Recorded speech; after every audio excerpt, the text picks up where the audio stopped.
Day 4, Problem 1. A pole is 4 feet high and has a 6-foot shadow. At the same time, a nearby tree has a 20-foot shadow. Part A, sketch a diagram.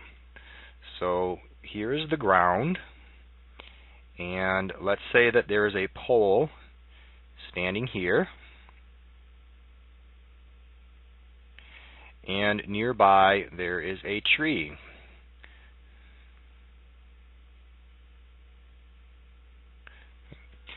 And the pole is 4 feet high, and the tree, we do not know how high it is, and so we can call it X. Now the tree and the pole are both casting a shadow on the ground. So if the sun was in the sky up here in the top right corner, and the sunbeams traveled down like this, then the shadows would lay to the left side of the pole, and the shadow for the tree would be to the left side of the tree. Now, we know from working this problem before that these create similarly shaped right triangles. So here is a right triangle formed by the pole and the shadow of the pole, which is 6 feet long. And here is a similar right triangle formed by the tree and its shadow. And the shadow of the tree, we are told, is 20 feet long. Okay. And there's our diagram for Part A.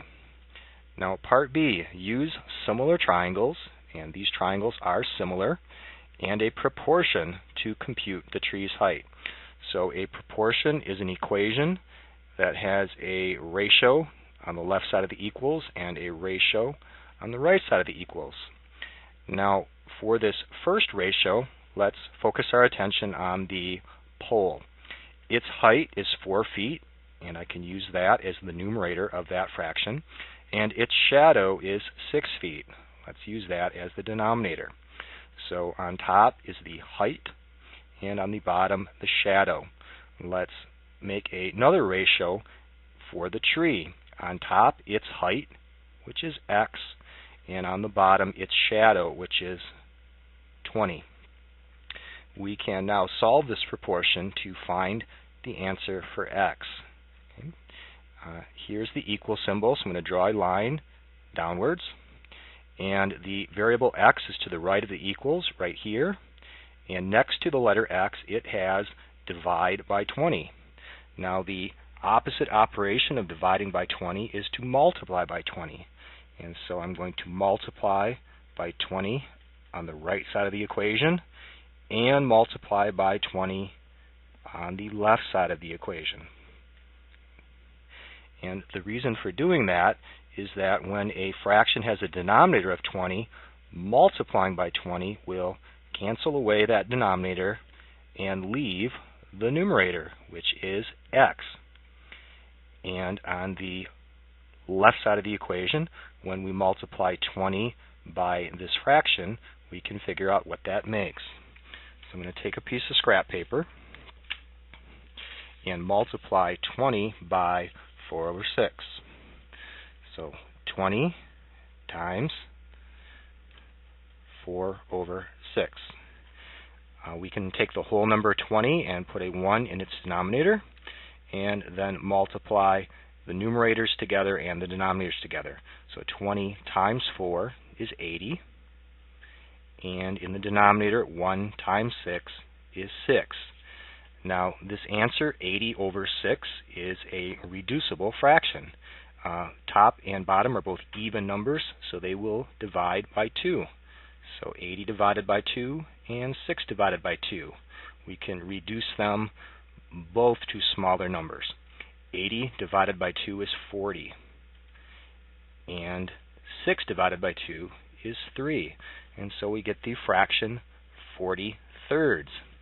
Now we can actually divide 40 by 3 and get this in a different form. So 3 divides into 40. 3 divides into 4 once. 1 times 3 is 3. Subtract, 4 subtract 3 makes 1. And bring down the next number, 0. 3 divides into 10 3 times, and 3 times 3 is 9. And subtract, we get a 1 again. Now after the 13, we can put a decimal point, and then add an additional 0, which can be brought down and put next to the 1. This creates a 10 again, kind of like how we had a 10 before. 3 divides into 10 3 times. And 3 times 3 is 9. And subtract. This makes 1. And again, we could add another 0 and bring it down and make another 10. But what's going to happen is we're going to continue to get a 3 and a 3 and a 3. The 3 is going to repeat. And the symbol to show that is to put a line over that digit that repeats. And so that answer is 13.3 repeating. So back to the warm-up. This was 13.3 repeating. And so we have figured out that x is equal to 13.3 repeating. And in our drawing, the variable x is on the side of the triangle that is the height of the tree. And that is equal to 13.3 repeating feet. Now, day 4, problem 2. A cylinder has radius 4 meters and height 7 meters. Part A, sketch a picture. And so an oval for the top, and then the sides of the cylinder, and a curved line for the bottom of the cylinder to show that it's round. Okay. Its radius is 4 meters, so from the center of the circle to the edge is 4 meters.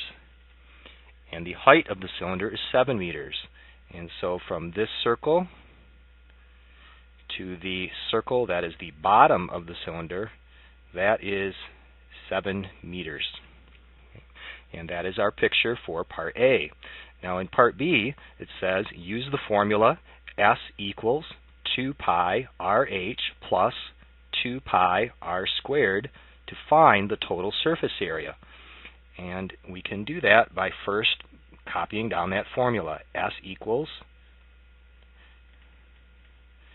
2 pi RH plus 2 pi R squared. This part of the formula finds the area of this part of the cylinder that wraps around, and this part of the formula finds the area of 2 circles. Pi r squared is the formula to find the area of a circle, and a cylinder has 2 circles, one on the top and a matching one on the bottom.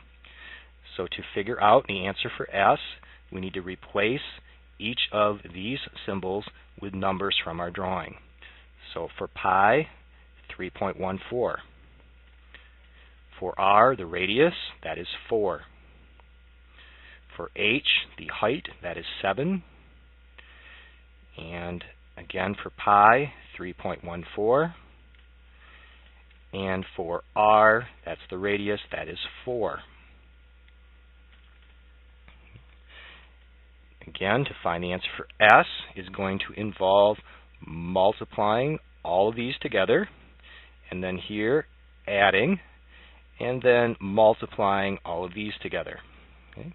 So let's tackle this first section first, and then this section, and add them together to get the total. So 2 times 3.14 is 6.28. 4 times 7 is 28. And so on scrap paper, let's figure out 6.28 times 28.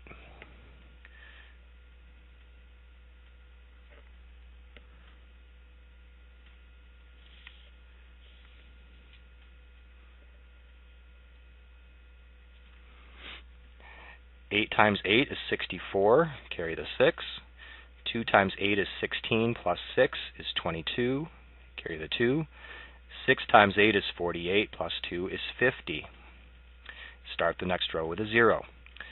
2 times 8 is 16. Carry the 1. 2 times 2 is 4, plus 1 is 5. And 2 times 6 is 12. And add these two results together. That's 4, 8, 5, 7, and 1. There are 1, 2 numbers to the right of the decimal point, and so I'm going to put the decimal point here. That's 175.84. And so this section right here makes 175.84. Okay. Now this part over here. 2 times 3.14 is 6.28.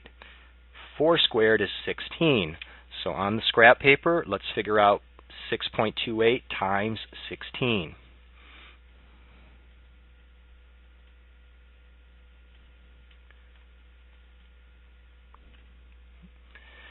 Eight times 6 is 48. Carry the 4. 2 times 6 is 12, plus 4 is 16. Carry the 1. 6 times 6 is 36, plus 1 is 37. And start the next row with 0. 1 times 8 is 8. 1 times 2 is 2. And 1 times 6 is 6. And then add these rows together. That's 8. 14, carry the 1. 10, carry the 1. And 10. There are 2 numbers to the right of the decimal point, and so the decimal point needs to go here. That's 100.48. And so this portion of the problem is 100.48. In between here, there is an adding symbol. Okay. And so the final math step necessary to get an answer for S is to add this number and this number together. So 175.84 add 100.48, and let's see what this makes. 4 plus 8 is 12, carry the 1. 8 plus 4 is 12, plus 1 is 13, carry the 1. These decimal points line up straight below and goes right there. 1 plus 5 plus 0 is 6. 7 and 0 is 7. And 1 plus 1 is 2. And so that answer is 276.32. And the surface area of the cylinder in this problem is being measured in square meters.